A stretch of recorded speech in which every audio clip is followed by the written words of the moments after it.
Scénaristiquement, je me suis beaucoup appuyée sur des films, aussi des films tunisiens, enfin une Tunisienne qui s'appelle Leïla Bouzid et qui a sorti en 2015, je crois, À peine j'ouvre les yeux.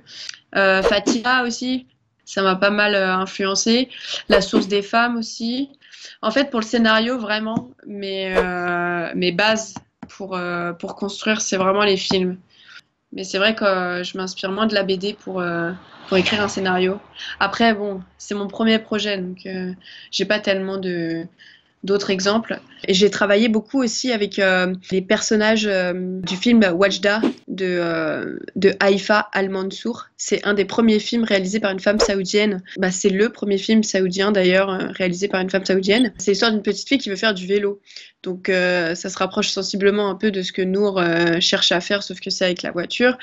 Et en fin de compte, bah, le caractère de la petite fille, c'était ça, c'était une pudeur par rapport à ce qu'elle veut, à ce qu'elle est, et en même temps une rage à l'intérieur, genre qui fermente un peu et qui, à un moment donné, va falloir qu'elle sorte, c'est que ça explose. Donc, j'ai essayé de transférer ça d'une gamine de 10 ans vers plus une jeune femme. Et du coup, voilà, j'ai modelé un peu comme ça le personnage de Nour. La traduction du Coran, il y en a des milliards en français et du coup, on a regardé comment dire, plus précisément quelle traduction collait vraiment au texte original. Donc, du coup, je crois qu'on a changé de traducteur. Et au final, on est tombé sur une traduction qui était beaucoup plus poétique que moi, j'avais pas pu lire. Et finalement, bah, c'était mieux. Enfin, je trouve que la symbolique un peu et mystique et spirituelle un peu de chaque sourate, du coup, elle était encore plus forte. Donc finalement, c'était mieux.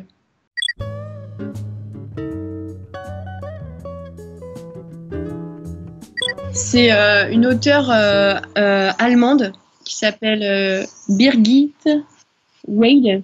Et en gros, c'est La Ronde. C'est chez Cambourakis. C'est plein de motifs, en fait. C'est du noir et blanc. Au niveau du scénario, c'est génial parce que, si tu veux, c'est un passage à témoin d'un objet qui va traverser les époques, les gens. Enfin, tu découvres plein de personnages et en fait, ils sont tous liés parce qu'ils récupèrent ce pendentif, en fait, qui au début, le pendentif appartient à une grand-mère et en fait, elle le perd et il va passer de main en main, en fait. Et toi, tu as suivi, en fait, l'histoire de tous ces personnages à travers ce pendentif et c'est assez chouette. Enfin, j'ai adoré son trait. Il est assez fin, assez épuré et je trouvais ça trop beau. Et pour le coup, c'est tout à fait le genre de truc que j'aime, mais c'est pas du tout ce que j'ai pu voir quand je faisais mes recherches pour Conduite interdite. Alors que typiquement, c'est exactement le style graphique qui me plaît, quoi. Parce que pareil, à un moment donné, on traverse les pays aussi, on arrive en Afrique et du coup, elle bosse sur les motifs africains en noir et blanc. Et c'est hyper beau, c'est hyper intéressant de voir comment elle travaille ça en noir et blanc. Et donc voilà, c'est mon dernier coup de cœur, c'est vraiment ça, La Ronde.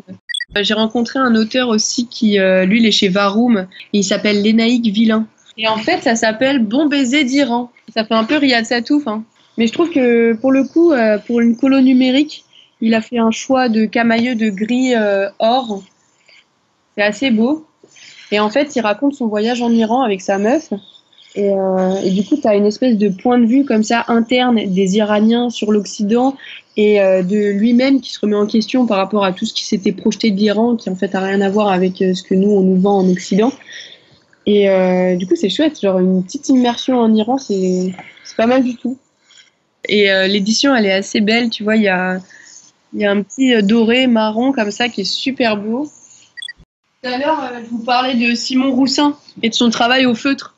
Mais genre, par exemple, lui, quand il bosse au feutre, tu vois, il bosse comme ça. Enfin, moi, je trouve ça trop canon. Et en fait, ce petit livre, ça s'appelle Ciné Club. Et en gros, c'est des scènes un peu mythiques du cinéma français ou américain de la fin du siècle. Et en gros, c'est des petites scénettes comme ça qui s'est amusé à réillustrer. Mais lui, sa plus grosse BD, enfin, en tout cas, moi, là où j'ai vraiment découvert son travail, c'est Le bandit au colt d'or. et c'est tout au feu, c'est magnifique.